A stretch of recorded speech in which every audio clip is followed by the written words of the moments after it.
Ayan guys, so yan, ginagayat na nga ni Papa yung huli namin sa maral dahil sa sabawan niya.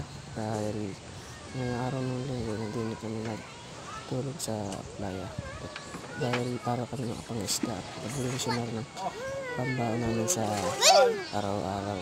So yan nga ni, dahil tapos na mga ning gayatin, kinuha kami itak at dahil ako may gagawin pag nag-ano tayo ng mura, yan, buko o tawari. Yan, binak ko na nga yung buko dahil ako nga na yung kailangan ng mauwaw at dahil iinom tayo ng buko. Mas maganda yung galing pagligo ng dagat, sabihin may buko kami iniinom.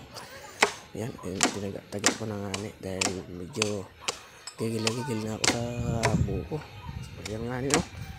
Kung papansin nyo, yung tahimik ng lugar dyan sa amin eh, tinupit ko na nga yung buko dahil yan, minukbang ko na nga yung buko, sinipsip ko na todo. Ayan na nga ni, gigil na, ayaw magpaawat. Nandiyan nga pala sa barangay Santa Teresa, dyan lang po sa Langgang, Purok Rosal din po, may sa tabing dagat.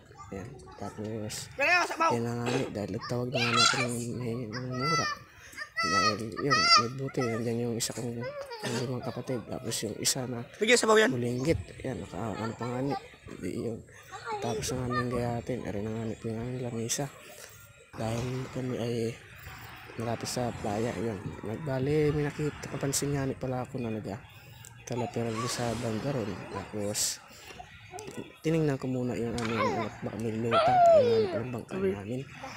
Tapos yun, tinignan ko na rin yung mga side yung ganito, kalmang sarap maligo, balikan.